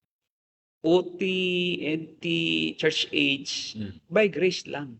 Pero yung mga laws sa pag-iikapo, civil laws, merong mga civil laws ang Israel na hindi angkop sa atin, yung taguan. Yung mga city of refuge. Na pag may nakamatay ng aksidente, halimbawa, nagmamartilyo ka sa itaas sa paluko ng bahay mo, na bitawang martilyo, may dumadaan na tamaan sa ulo, may tinatawag silang city of refuge. Tatago doon yung tao. Susuriin muna sila ng mga leader ng bayan kung totoong aksidente lang. At puprotektahan sila kasi noon buhay sa buhay ang kakabayaran, pinapatay din yung nakapatay. Kaya doon sa mga homicide cases na self-defense lang o accidental killing lang, ay hindi po yun. Ngayon walang ganoong taguan. Wala. Hindi, may iba na tayong law. Iba-iba na po. Ang hindi lang nababago yung moral law. Talagang, although it's not binding to us na parang yun ang kaligtasan, but it is the standard, supreme standard of righteousness and holiness. Kailangan yun ang maging pamantayan natin ng ating kabanalan.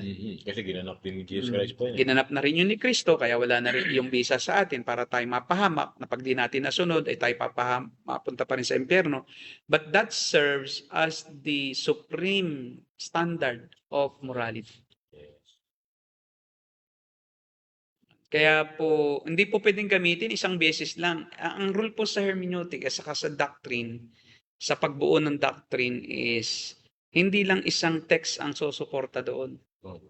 Hindi isang text lang ang gagamitin mo to enforce a doctrine at iyong ipatupad na yon as absolute truths na talagang dapat pa rin gawin ng lahat ng Kristiyano.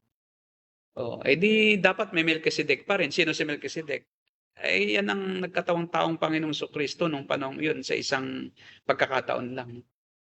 Yun ang interpretation ng ibang tao. Pero hindi yun yung katawan niya talaga nung siya maging tao. Kundi, ibang katawan, pero nagpakita lang siya Pakita lang siya. upang pagpalain si Abraham. Kristo pa ni.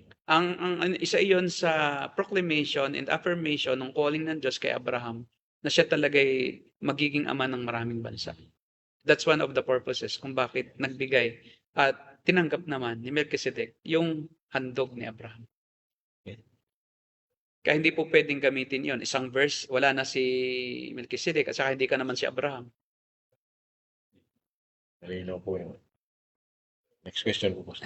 Iyan si Melchizedek, hari maging hari ka muna. Nagaya ni Melchizedek. Bibigyan ka ng ikapo. Hindi ka hari Hindi na siguro yan. Yung next na. Meron pa ba? Meron. Okay. Yun, may Old Testament. Yan. Question, Pastor, may pinagbabawal ng pagkain sa Old Testament na tuntiw. Kapag kinain ng mga pagkain iyon ay mga kasalang tao sa Diyos. Ganang baboy, dinugualis ng walang kaliskis, pusit at shells. Hindi pa na po ngayon. Kasama yan sa ceremonial law. Kasama yan sa ceremonial law sa Old Testament. Yung law on food. Ang tawag dyan, kosher law. Na dapat nang kakainin mo ay yung mga pagkain lang na binigyan ng pahintulot ng Diyos para kainin. Kasi yan ay may explicit command. Kasi ganito yan eh. Bakit may mga ganyan dietary laws ang Israel? Kasi nga, ang Israel ay tinawag upang maging kakaiba sa lahat ng bansa.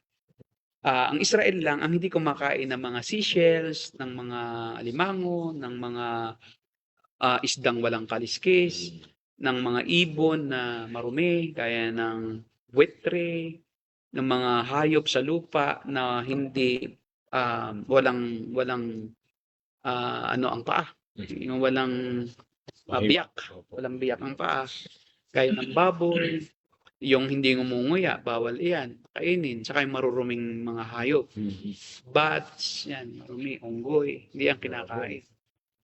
Pero yun ay hindi para sila maligtas o hindi para sila maging matuwid, kundi para makita ng ibang bansa na ang mga taong ito ay hindi kagaya natin. Ang mga taong ito ay may identity na sarili siya. Kasi tayo, lahat ng bansa kumakain. Gaya ng pagtutuli. Ang pagtutuli ay mga Israel lang ang tuli nung panahon iyon. Walang tuli na iba sa mundo nung panahon na nung sinaunang panahon. Yung mga Babylonian, supot yan. Mga Egyptian, supot lahat yan. So, hindi sila tinutuli ng kanilang magulang dahil hindi naman nila yung practice. Ang nakaimbento at talagang nagpauna na nagutos, hindi nakaimbento kundi talagang yun ang ipapagawa niya. Kumbaga, ay talagang ang Diyos ang nagsabi na para kayo maging bukod sa lahat ng tao, lahat ng lalaking isisilang sa 8 araw, tutuliin, aalisin niyo yung foreskin. So, noon pala po, Pastor, kapag ikaw ay isang tuli, maliwanag na ikaw ay inutusan ng Diyos. Tanda iyon na ikaw ay kabilang sa bayan ng Diyos. Kaya nga, pagka ang dalawang Israelita ay nagkasalubong sa daan at hindi magkakilala, ano ang tanda para talagang ikaw ay Israelita? Ipakita mo yung sayo. Tuli ako. Ay, Hudyo ka rin. Hindi iyon, identity iyon bilang isang bansa. Hindi iyon kailangan para maligtas. Kaya nga nagkaroon ng pagtatalo doon sa First Jerusalem Council. Kasi nung maging Christians ang mga Gentile, yung mga Hudyo na Kristiyano, pinipilit ipatuli ang mga hintil. Yan, po. Diba? Nagkagulo nun Nagkagulo. Kaya si Pablo nanindigan kasi kung usapin ay kaligtasan, parang kung ang inyong pananaw pag hindi tinuli hindi ligtas, tututol ako diyan. Hindi ko patutulian sila Tito. Kasi si Tito hindi tinulian. Kasi sabi ni Pablo, hindi walang kinalaman yan sa kaligtasan. Ang kaligtasan ay sa biyaya ng Diyos, hindi sa gawa ng laman, hindi sa pagpuputol. Kung yung pagpuputol pala ang kaligtasan, ay putulin nyo hanggang puno. Di ba sabi ni Pablo? Kasi nagsarkasam na siya kasi nga, inililigaw nyo naman ang katuruan ng biyaya Kaya sabi sa Galatians yun ang isang issue Kailangan tuliin at sumunod sa mga kautusan ni Moises ang isang hintil. Kahit siya tumanggap na kay Kristo, kumilala, sumampalataya, hindi sapat yan.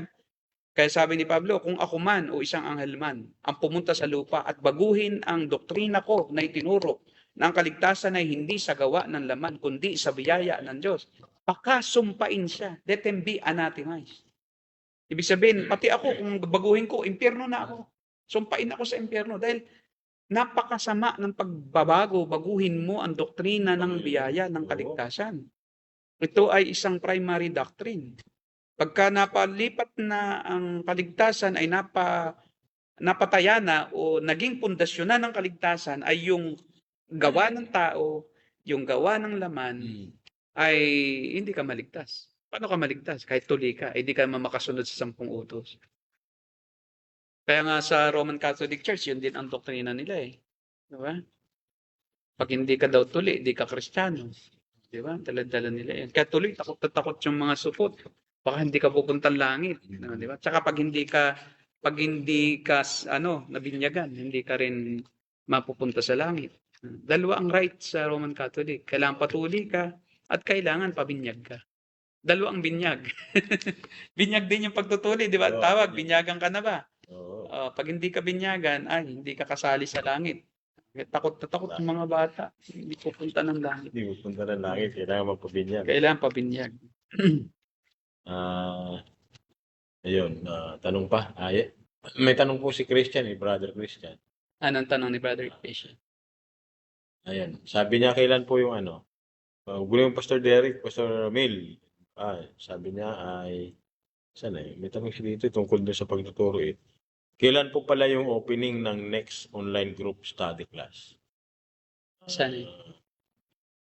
Ayan. Pagkatapos po nung una, malapit nang matapos yung una, tuloy-tuloy lang yon. So, pag natapos yung first batch, may second batch kasi 2 times, every Saturday. 1 to 2 into 2 to 4. Yung isa na 1 to 2 ay malapit nang matapos. So, pag natapos po yon, may panibago naman. Kasi graduate na sila. Tapos dito naman sa kabila, pag natapos, iba naman. Ngayon, yung gustong mag-ulit, walang problema, ulit-ulit. Kasi baka hindi niya pa talaga nakuha nung una. Opo. Mayroong isa roon na sabi nga, pa-add daw siya doon sa ongoing pa na isa. Magiging 2 hours siya. So, sabi ko ay, patapusin na lang uli. And then, pag natapos na kayo, sama kayo sa panibago. Kasi yung isa nasa kalahati na rin. Papunta na rin sa unang point. Kaya atin lang po kayong i-inform. Inform na lang. Atid po, Pastor. Sino pa? Wala na ba?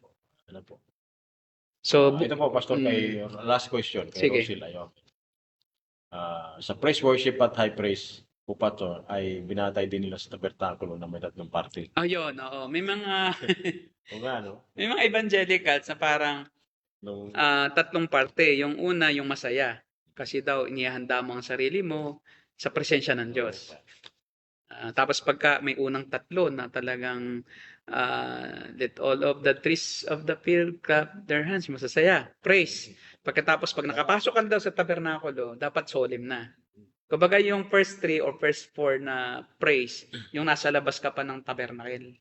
Naroon ka pa sa sa women's court, Gentile or court of Gentile. kailangan pala po, Pastor, pag yung congregation nasa labas muna. Oo, kaya wag mo na kayo papasok sa church. Habang kumakanta Kaya nga, paano nga yun? Pag niliteral mo, talagang hindi ka muna papasok. Doon muna tayo mag-praise sa labas. Then pag nakapasok sa loob, solemn na. Yan, pagka daw nasa loob na, yun, may 3 solemn. Kasi dinidivide-divide nga nila yan. Tapos yung response song, yun na yung naroon ka na sa pinakang, katapos ay nakapag-preach na ang pastor, yun na yung response song. Bilang tugon daw iyon doon sa mga pagbabasa ng salita ng Diyos. Para sa tabernakulo. Pero ito po, kung inyo pong pag-aaralan, kung anong ginagawa sa templo, walang kantahan po pag nag-worship. And lahat sila nakatayo, walang upuan. At binabasa lang talaga ang salita ng Diyos. Walang ingay, walang anumang music. Pero pagka sila po ay may tinatawag na yung pong mga tinatawag nilang cultural na songs like yung harvest songs. Pagka mahilig po sila sa awit, pero pagdating sa templo, talagang hindi po sila nagwawala. Kasi kabanalan ng Diyos ang kanilang iniisip doon. Hindi ka makagalaw. Kasi talagang banal ang Diyos. Paano ka doon magsasayawan doon Yun nga lang mayroon kang kaunting mantsa sa damit mo, palalabasin ka na eh. Ay pang magkikembot ka doon. Pag di tadyakan ka doon ng mga Levita eh, di ba? Palabas eh. Hindi po ganun ang worship sa Old Testament. Ngayon, may tinatawag po silang tulad halimbawa, yung, di ba sa Pilipinas, meron tayo, ang magtanim ay di biro, maghapong Poksong, nakatayo. Pokso, meron din silang mga folk songs. Yung mga harvest, karamihan sa Psalms, harvest Psalms. So, kaya nga di ba, naroon yung mga pagtatanim, yung pag-aani, naroon. Akala nila, ginagamit sa templo yon.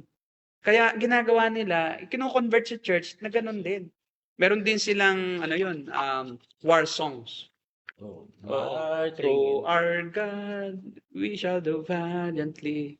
Kanta nila iyan pag magyegera. Oh. Hindi sa church. Hindi sa templo yon. Sa labas. Pag naghahanda sila sa pakikidigma, may mga baluti, may mga sandata, may taga-awit sila. At kinakanta nila yung kanilang mga war songs.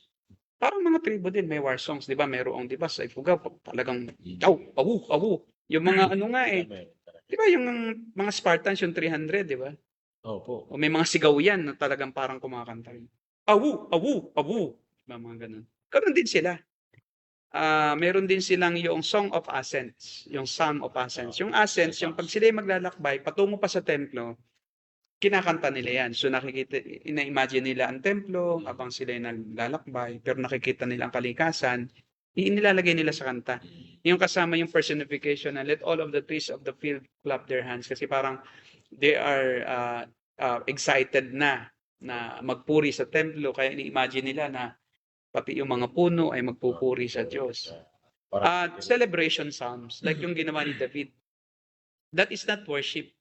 That is a dance of celebration which is part of their culture. Hindi lang sa nung dalhin yung kabanantipan mula sa Pilistia, no? O sa bahay na nilagakan noong unang pagdadala kasi ay hindi sumunod sila kaya nalagak sa isang bahay ni Abimelech. Nung kukunin sa bahay ni Abimelech yung kaba ng tipan ay sumayaw si David. Akala nila sa loob ng templo yun, pagpupuri, hindi po. Celebratory psalm yun.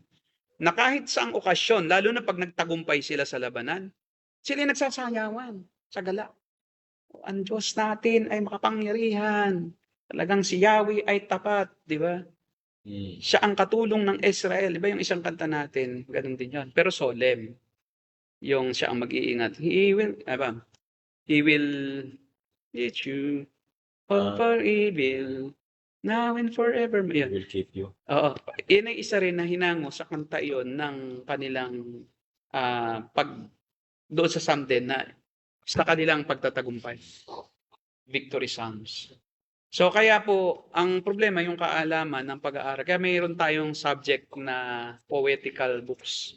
Sa poetical books, kasama doon ang Proverbs, Song of Solomon, at saka Ecclesiastes, at saka Psalms. Kasama rin dyan yung Proverbs. Sa poetical books, kasama yung Psalm kasi poetry din eh. Patula ang Psalms kasi.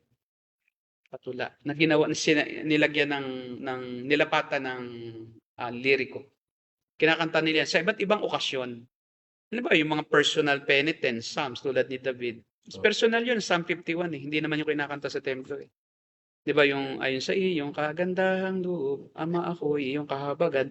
So that is his penitential psalm that he composed after he sinned against Bathsheba. So that is not sung in the temple. That is sung by himself. And of course, ay kinakanta na rin ng iba. Di ba? Pero not in the temple.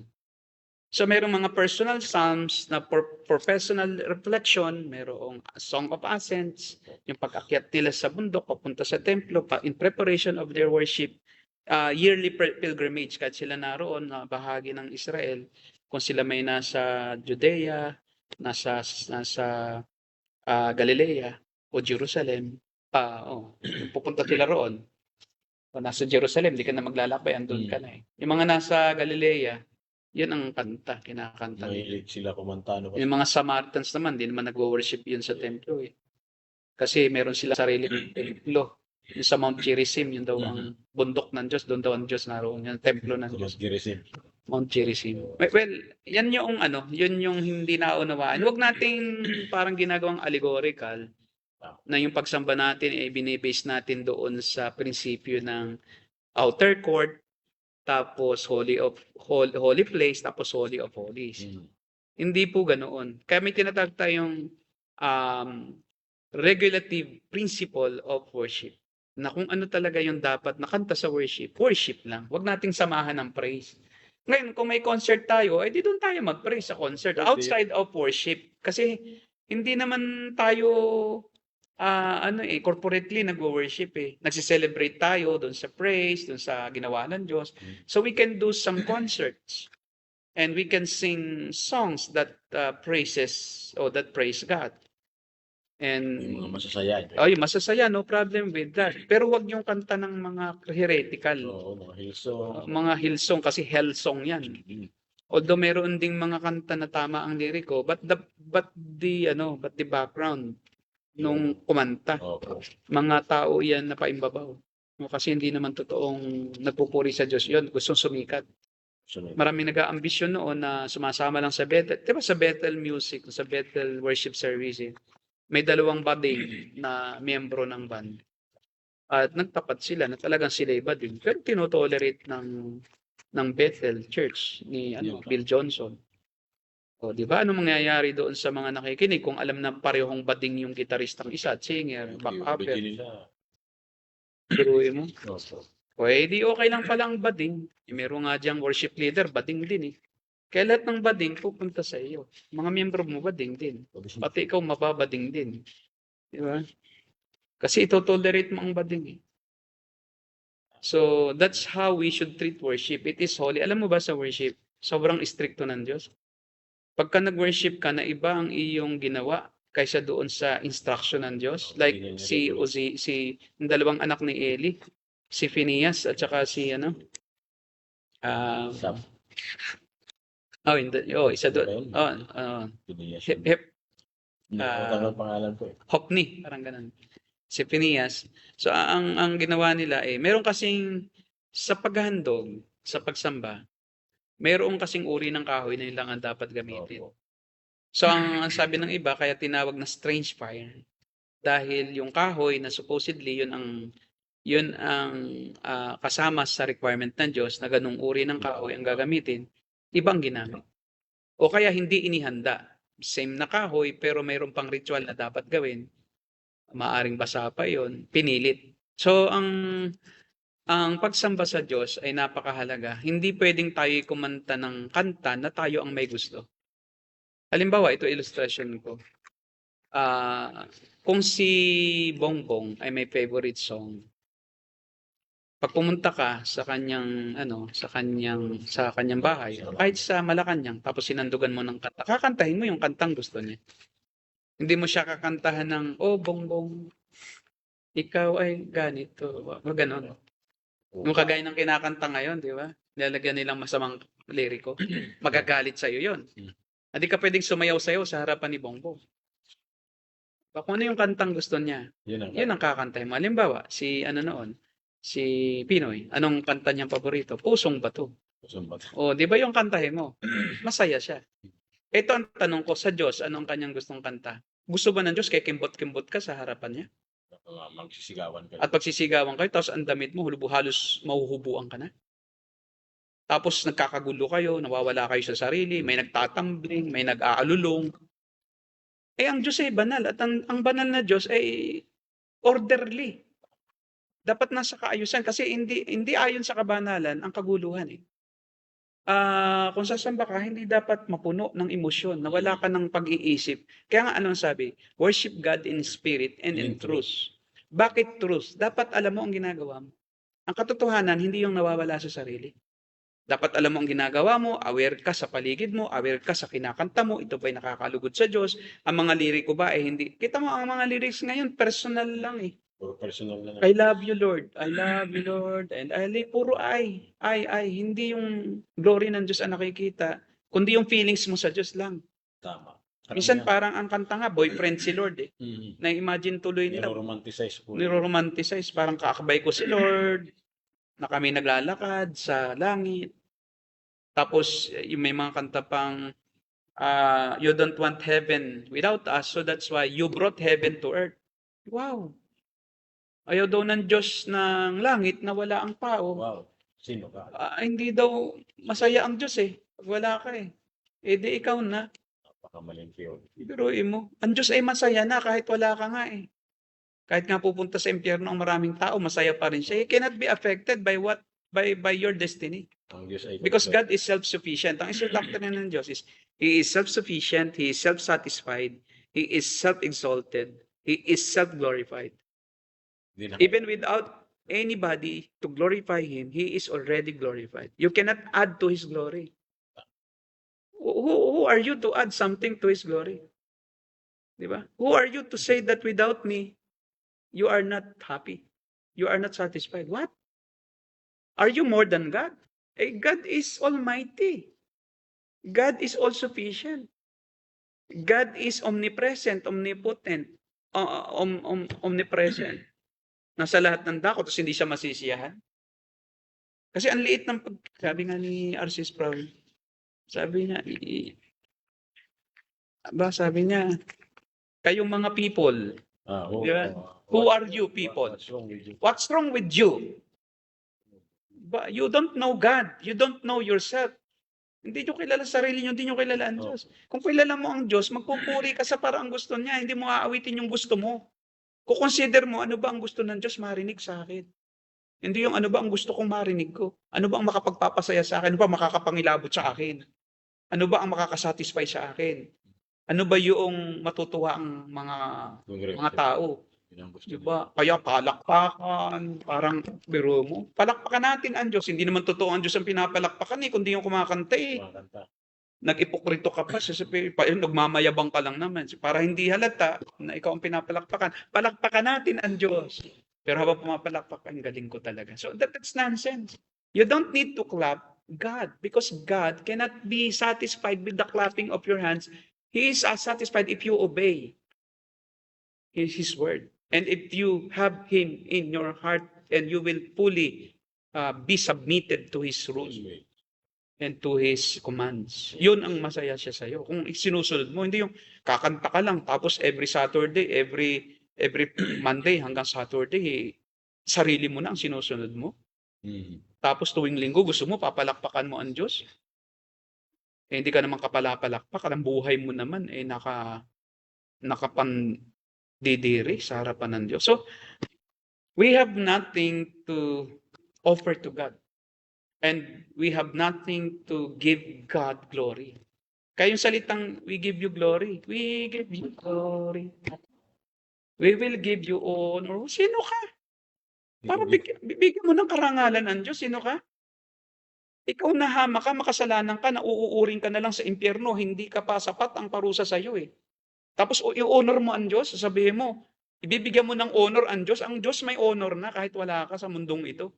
Wala kang silbi, wala kang kwenta kahit wala ka sa mundong ito, walang problema ang Diyos.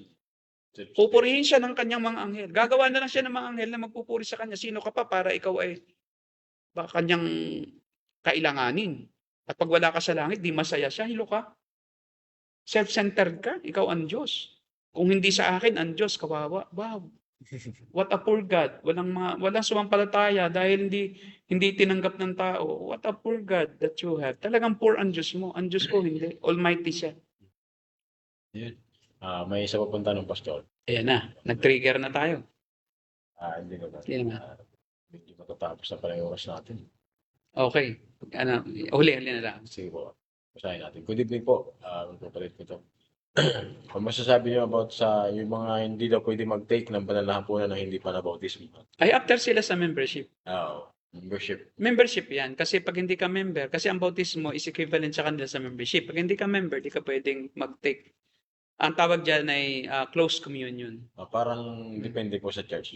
Depende po sa church yan. May mga church po na dadaos ng too much, nagre-require sila ng rigid requirements, so rigid qualification para ang isang tao ay makasama doon sa Lord's Supper. At yun, marami dyan mga Bible Baptist. Mayroon din yung Reformed Baptist ata, ganyan, close communion eh. Sila Noel Espinosa. sa Cubao Reform. Sa ABCO po, ganyan. Sa ABCOP meron din, sa mga ABCOP. Yung yung yumao na kaibigan kong doktor, si Dr. Bible Bap yun eh. Or fundamental. Ay, Bible Bap. Dr. Joel Ruiz. Yun yung aming medical director sa Flying Medical Samaritan. Sa ngayon ay Pacific Missionary Aviation. Pagka naabutan siya ng Sunday sa aming church, ayaw niyang mag-participate. Kasi hindi siya membro ng church. At pag ikaw na may nandoon din sa kanila, ang totoo, tinatago nila ang Lord's Supper. For a chosen few lang yun. Yun lang member talaga. Kasi pag service, di nila ginagawa yun pag may bisita. Para not to offend yung mga bisita. Pero may napapractice ng open communion. Tulad natin, no, ang requirement lang natin is nasa iyo kung ikaw ba talaga ay tunay na nakakakilala sa Panginoon. Hindi kita ma-judge kung ikaw ba talaga ay totoo o hindi. Tapos, ikaw ba ay nagsisi talaga sa lahat ng mga kasalanan mo? At before partaking of the Lord's Supper, ikaw ba ay nagpasiyasat sa Diyos?